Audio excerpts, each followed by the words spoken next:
Diolch agus céad mille fáilte. Is mis drolling and we'll took ma. Hello friends, to the Wren. Back again for another. This won't be a rant, but there will be some mild complaining, so fair warning. I should have did a little bit of research before I did this, but I didn't bother. Let's get a pipe together. Thoughts will roll with a pipe. Tonight we are having something beautiful, and we're smoking something beautiful because we're beautiful. You're beautiful. But you don't need me to tell you that. We're smoking something that I like to call Mycroft's Reserve, which is basically Mac Baron's Scottish blend mixed with a little bit of dark navy flake and a special black Cavendish that's been pressed and married. I call it Mycroft's Reserve because it's a reserve. There's a little of it that I made, not much, and it's something to be reserved, as well as something I can picture Mycroft from the Sherlock Holmes series. All of the series, by the way, not just the BBC version. I can picture the Mycroft character wanting something delectable. An after-dinner treat. And that's what we're having, an after-dinner treat. I guess it's set on weld, isn't it? Let's turn it down.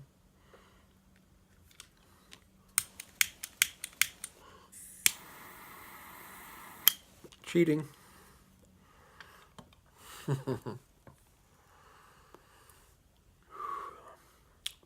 That's not too bad. It's probably the third time I've had this. I just made it recently. Pressed it for about 2 weeks. Really good.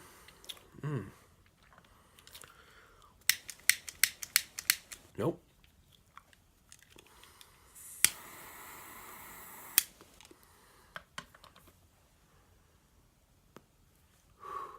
So, on to the video.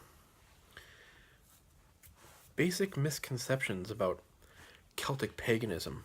When I say Celtic paganism, I mean the very broad term of Celtic paganism, which, in my opinion, I'm including here things like Druidry, modern Druidry, and Neo-Druidry, whatever you want to call it. Things on the different branches of the tree of tradition here of, Gaelic polytheism and Shintracht and CR and all the different movements and organizations that exist within this huge umbrella term of Celtic paganism. There's a lot of these misconceptions of what is Celtic and what is not. And I think there's a big injustice to the tradition and to the culture when we sensationalize a word, when something like Celtic becomes a buzzword, and it is. It's sad, but it's true. Everything in the shops is for sale with this Celtic. And it's sad because, well, I guess I can rewind a bit and tell you where this is all coming from.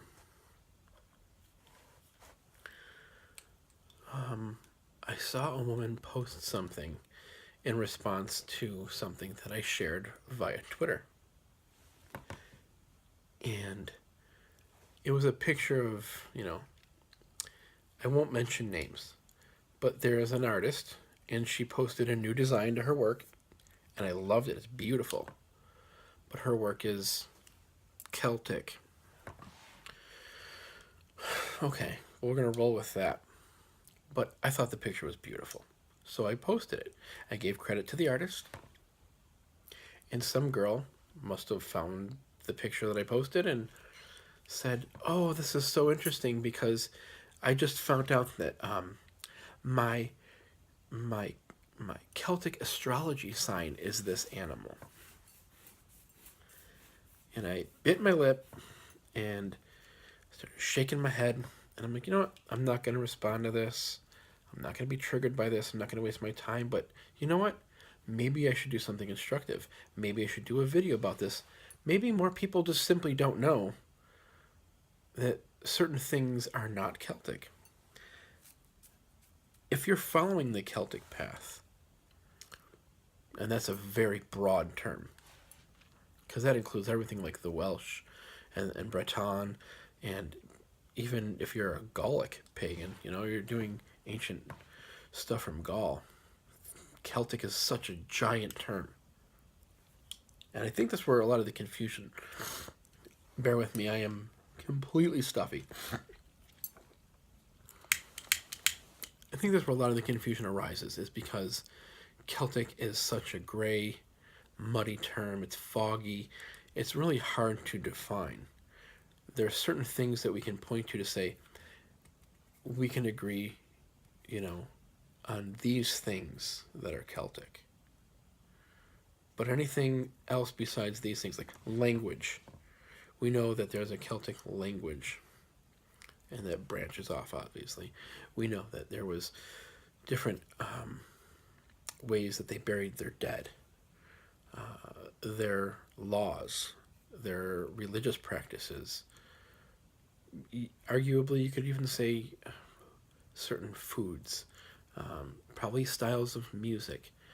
And when I say the Celts, I'm talking the Celtic tribes, I'm talking the Celtic people. But even then, they were not a unified culture. They were not a unified people. They were a tribal people.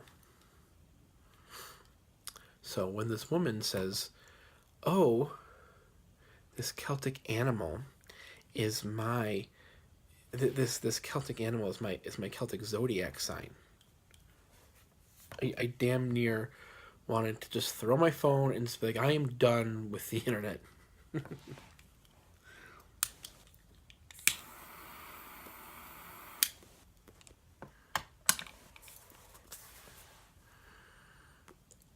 Generally, when people say the word Celtic, scholastically, they mean the people of the Iron Age, the late Bronze Age, through the Iron Age, and up into a certain point to when they're not considered Celts anymore. So what is Celtic? And what is not Celtic?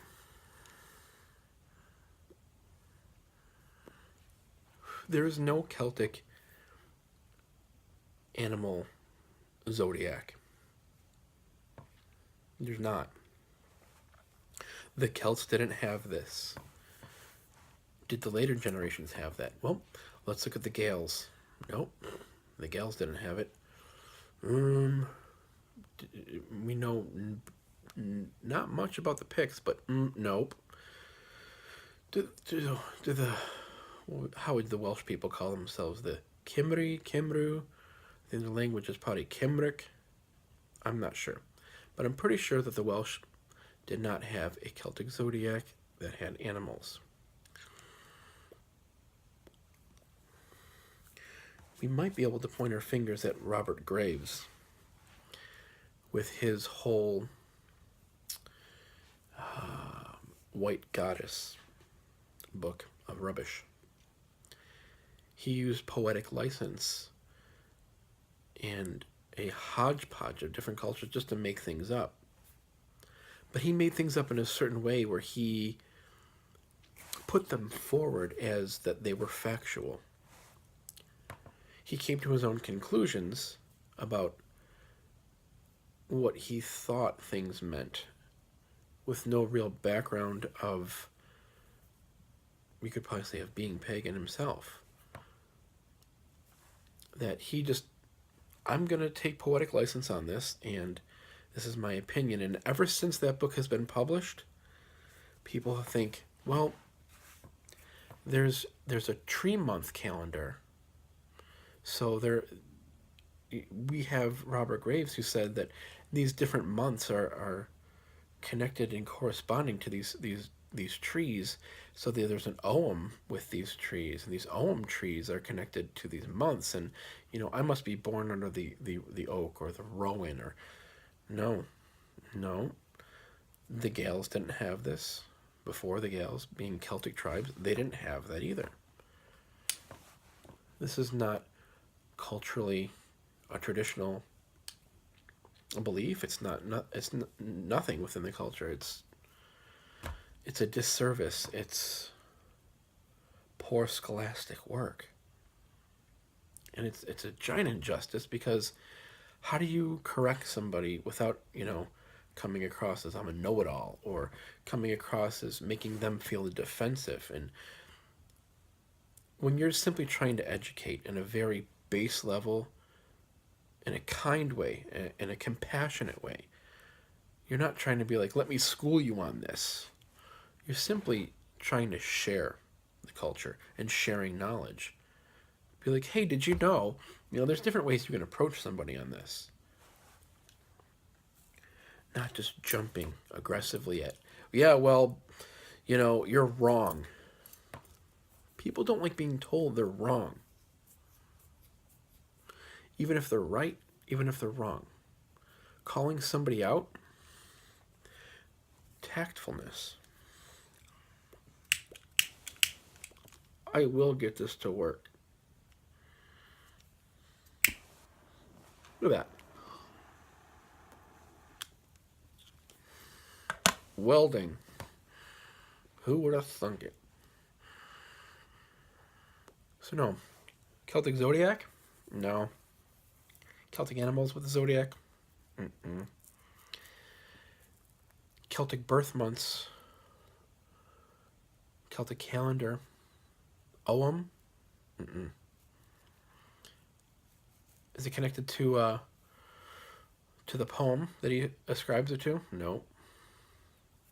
So where's all this coming from?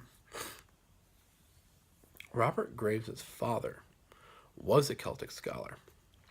He worked hard on, preserving Irish language, and he was legitimately involved in Irish culture. But that was Graves' father, not Robert Graves himself. And I'm pretty sure we can find documentation that Robert Graves' father disagreed and was non-supportive of that book he was writing, or the work he was involved with at the time.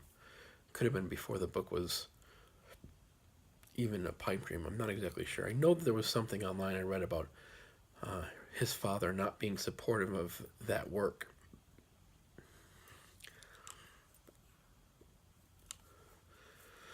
Another common misconception is, without a doubt, the Ogham. There's all this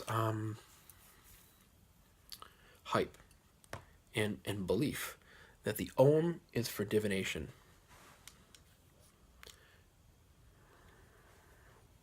It's mentioned, it's mentioned that it was used for divination. How? We don't know. We know that there were things of casting lots. So was that the Ogham? We're not sure. Well, what about this Celtic tree Ogham, this tree language? Not every Ogham is connected to a tree. So what about putting these Oghams on these corresponding trees? It can be done.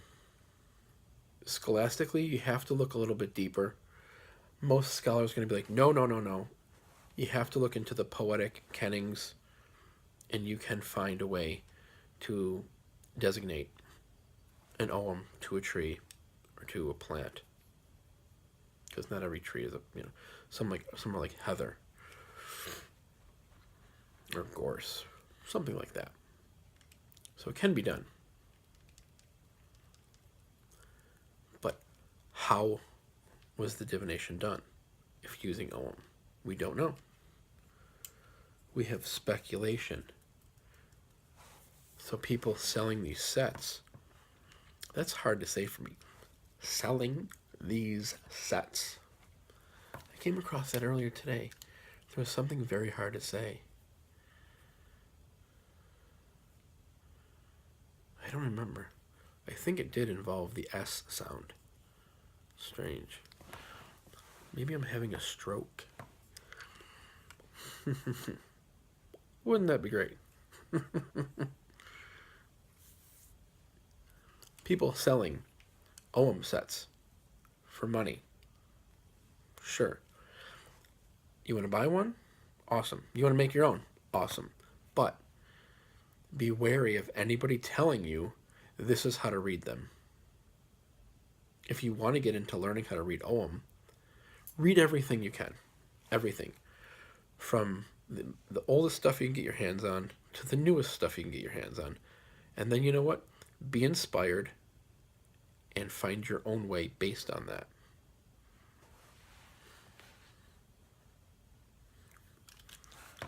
I'm not even going to get into the concept of runes.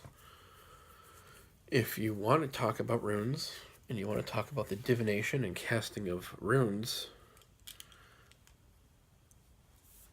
I'm only going to point you in one direction, and that direction is Dr. Jackson Crawford, a Norse specialist who used to teach at UCLA, Berkeley, and now is teaching at Boulder, Colorado. He has a YouTube channel.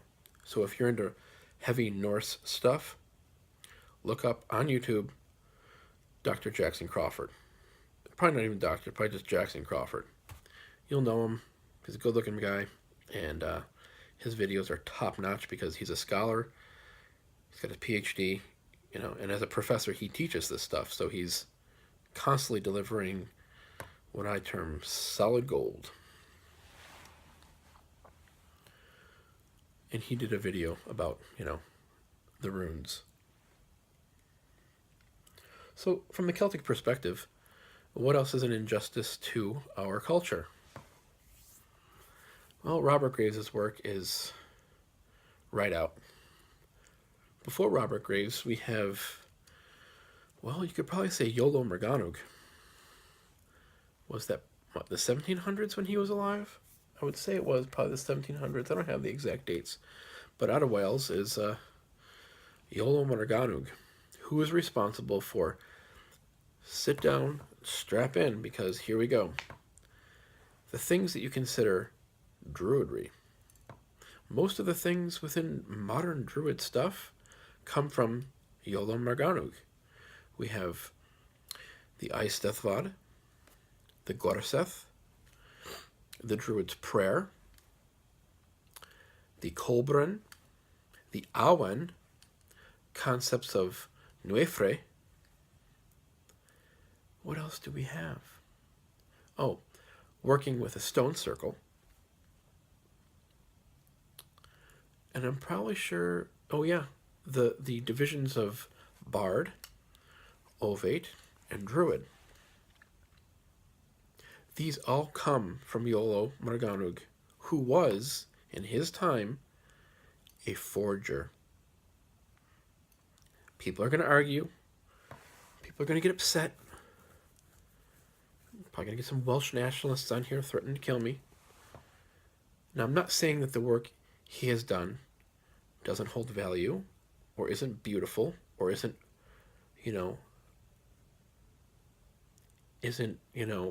constructive. What I am saying is he made it up. And he made it up in a way where he made it up through forgeries. And he made it up in a way through forgeries by claiming this material he was presenting came from a much older time period, from a much older source, that he had documentation, and these things were passed down to him.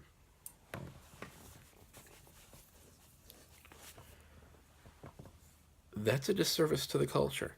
That's an upset. That's dishonorable. Making something up is fine, because if it's coming from a place of inspiration, then all you do is you step forward by saying, I am taking ownership of this. I received inspiration, and we're trying this custom out. We're trying this tradition out. We're trying this new way of doing this within the cultural context. But by me taking ownership of it, I'm taking responsibility for it. I'm speaking on behalf of the culture by saying, this came through inspiration. I'm not claiming that this came from this source material that was passed down to me, or this teacher that passed it down, and they're no longer here. I'm not inventing things by forgery. Culture grows, culture changes. It's organic, it's living, it's breathing. So if he was to step forward and take ownership of that back in the 1700s by saying, look, all these things going on, we know about this and we know about that, and I've been inspired, and we should do something like this, then that would have been a little bit more respectable than the way he did it.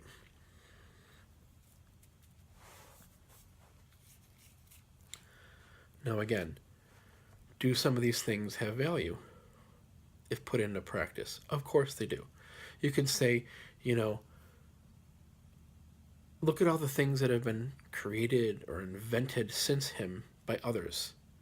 And that's fine, because they work or they don't work, or they're added or brought into the customs and the traditions. But arguably, it leaves a bad taste in your mouth when it's done through a forgery. Like someone's trying to put one over on you. So, Iolo Morganu's work is just automatically accepted as, well, this is Druidry. It's not. It's a fanatic approach to 1700s romantic Welsh bardism. And that's exactly what it is. So, Iolo Morganu's work, in my opinion, there's so much more to the culture and the tradition than his forgeries. Does some of it have value, like I've said? It does. You can put some of that into practice and really gain something from it. But that's up for you to investigate. Robert Graves' work, what a disservice. People on the internet still claiming their Celtic Tree Month or their just whoosh. So annoying.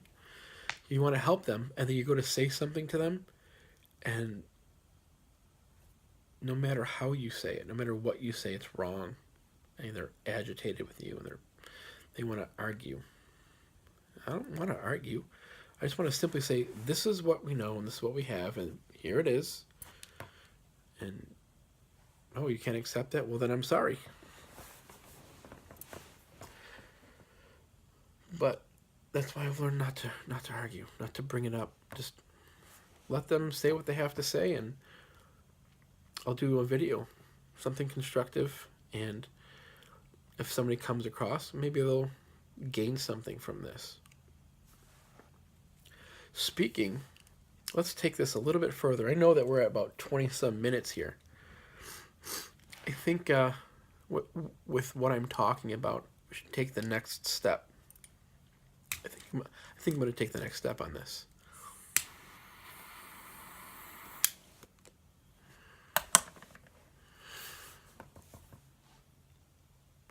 Things that are not Celtic. Well, Celtic knotwork is not Celtic, and the Green Man's not Celtic, and Stonehenge is not Celtic, and, modern Druidry is not Celtic.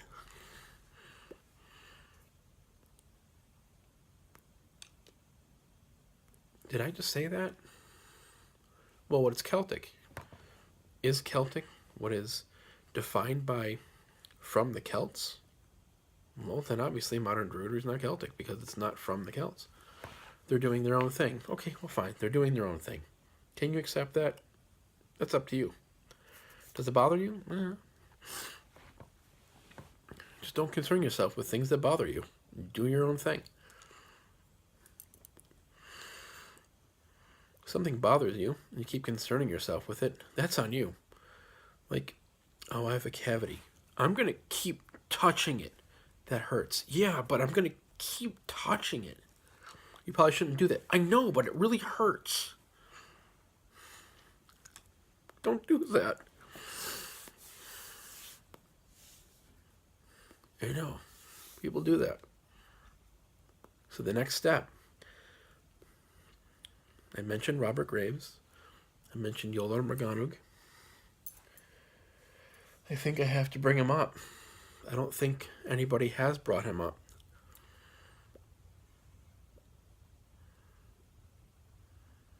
His work's been out for a very long time. And if you've read it, you've probably also read the reviews on his book.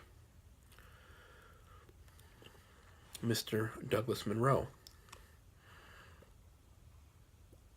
21 Lessons of Merlin. The Lost Books of Merlin. There was another edition after that. I cannot remember the name of the book, and I think there was some audio work produced as well.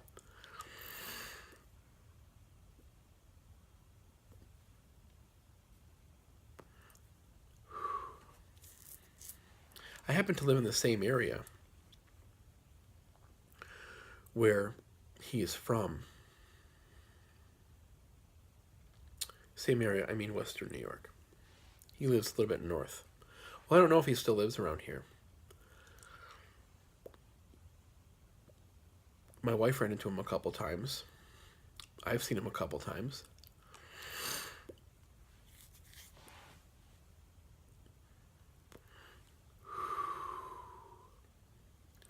I've met people in his family. I've met people he's gone to school with.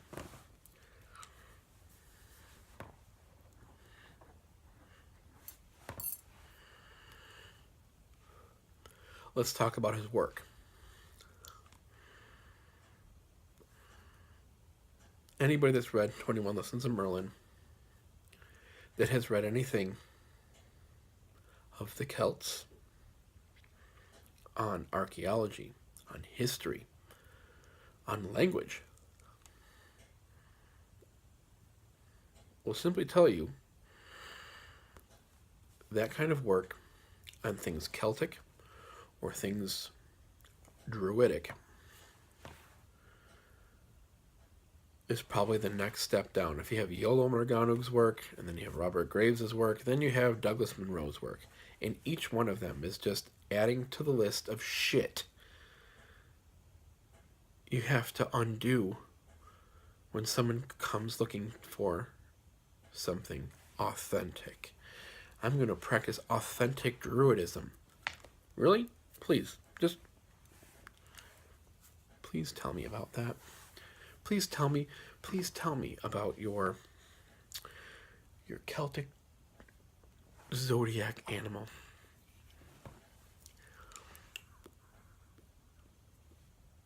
Douglas's work has done an injustice to the culture. It's a disservice to the ancestors. Now, a good author who did a review on his work back in the day, and I'm talking back in the day, Ellen Hopman. She has a bunch of books out that are great. Her herbal books are wonderful. They're really neat. Now, Ellen wrote an online review of his work. I don't know if you can still find it or not, but back in the day, I think she tried to contact him, and she wrote a book review on his 21 Lessons of Merlin. And when I read it, I couldn't stop laughing. I think I clapped.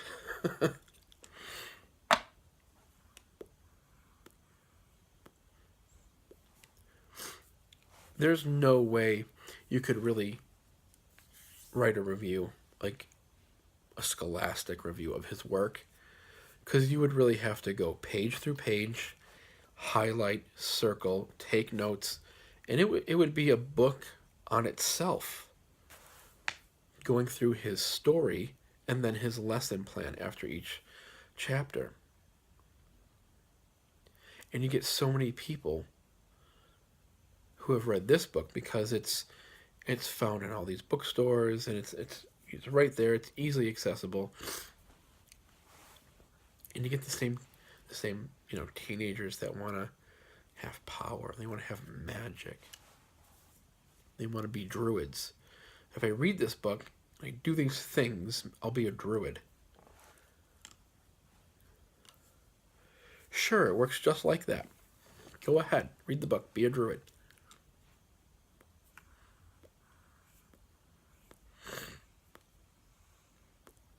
He uses the Excalibur chant, the charm of making. He uses that in his book and claims it as, this has been passed down to us. His Welsh is horrible throughout the book. He has dangerous things in there about, breathing in things like nightshade.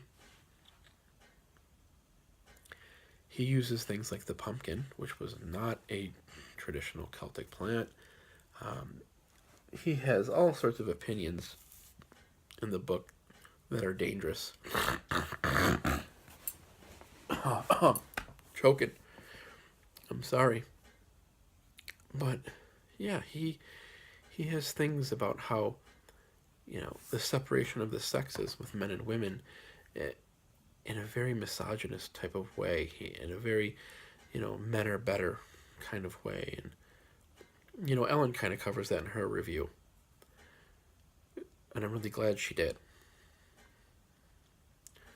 So, if you come across his book, please just don't even waste the couple of dollars you can buy it used on Amazon. Like, even if it's like $3 on Amazon, just don't waste your money, because it's wasting your time reading it when you could be spending your time reading something better. If you want to waste some time, waste the time reading the review of the book, and then you'll go, wow, I'm glad I didn't read that.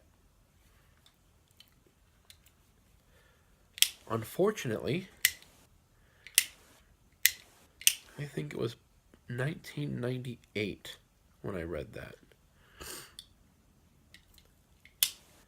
And I was like, you know what? This is kind of neat. Wait a minute. This doesn't make sense. Yeah, that doesn't make sense. Well, that's kind of neat. I wonder if that's right. Let me look that up. No, that can't be right. Source. Yeah, I don't know where he's getting that from. Oh, that's kind of neat. Same thing. Source. No, I think he's making that up too. The thing is these authors, don't forget, authors are trying to make money. They're selling a book. It has to be, it has to really end. It has to be like lure. People become fanatical about things. Well, it must be true. It's in a book.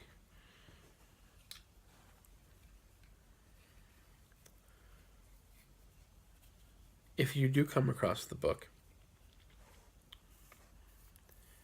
and you're at a bookshop, page through it, okay? Just look at it. I don't know where your level of knowledge is. Page through it, and then read the back. And tell me that it's not being marketed to a certain demographic. It's saying, this book has this. See this book? You're reading the back of the book. Yeah, I want this. I want to have this book. If this book's got the stuff on the back of it, I'm sold. Money. Psh. But he's a writer. Writers want money. Don't forget that.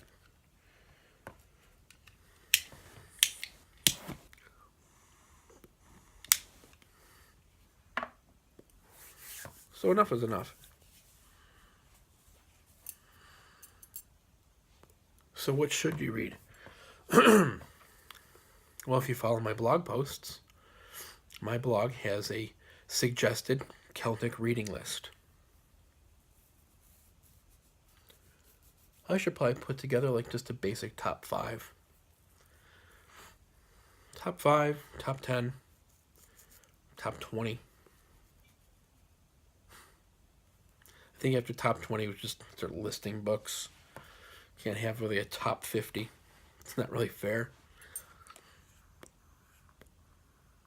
You could have a list of a couple hundred books that you could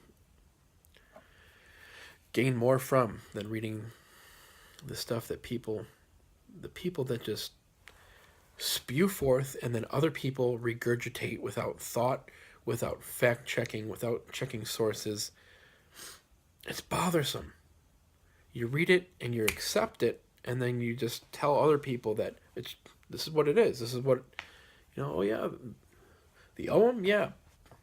Did you know that the Ogham had tree months? There was months connected to the trees, and the Ogham, and there was a poem, and my tree sign, it's oak, it's rowan, it's ash, it's no, stop it.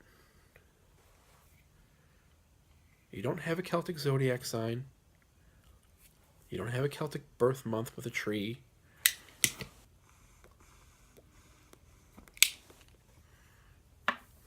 You don't have to go to a Neolithic stone circle. You don't have to wear white robes.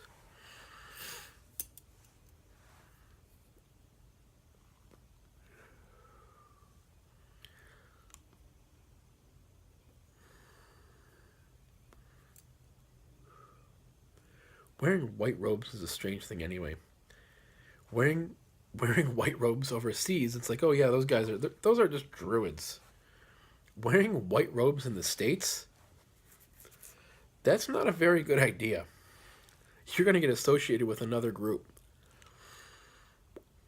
especially if you're down south.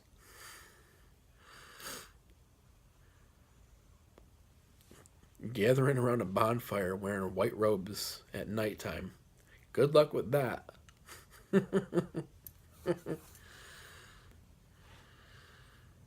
Not advisable. Oh, you're all white people too.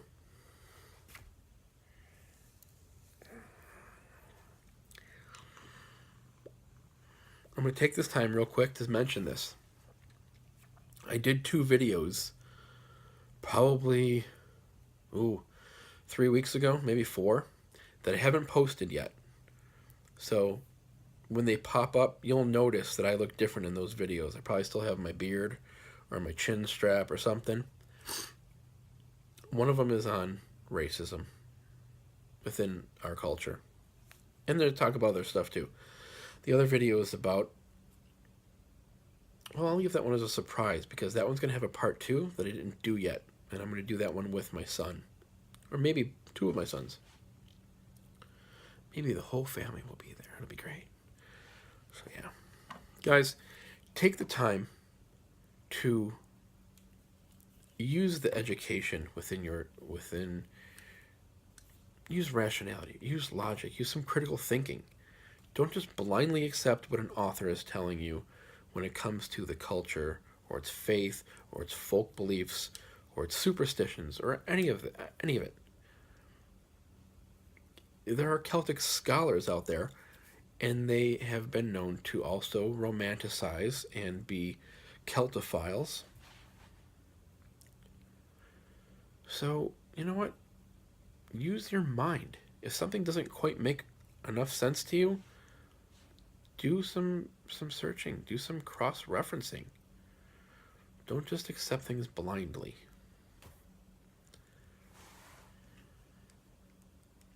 If it sounds too good to be true, like,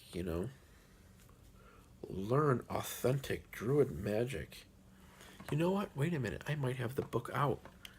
This would be funny if I could find it real quick. Hold on. Oh, yeah, I do. For fuck's sake.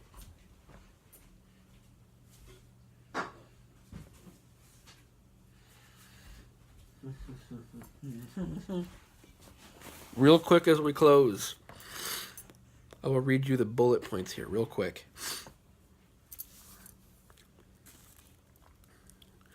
You will learn practical founding principles of authentic druidism. No, you won't. You will receive clear and detailed instruction in druid rituals only mentioned elsewhere in Celtic lore. No. You will experience authentic druidism based upon history rather than fantasy. Nope. You will open doors to entirely new realms of perceptual experience and insight.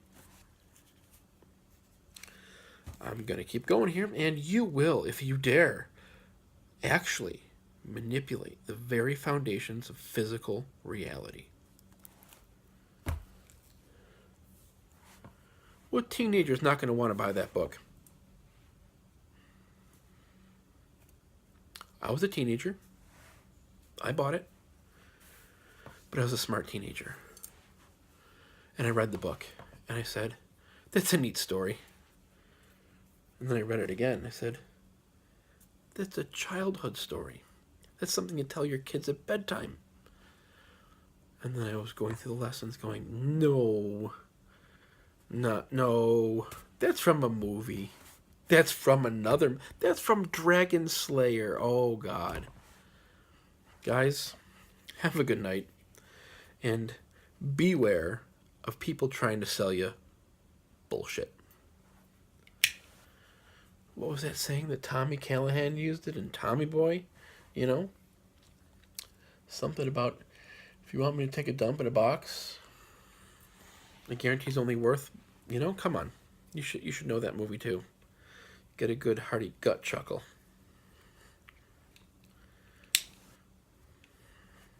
Be well. And if you can't be well, take heads. Slungafol, Iwa.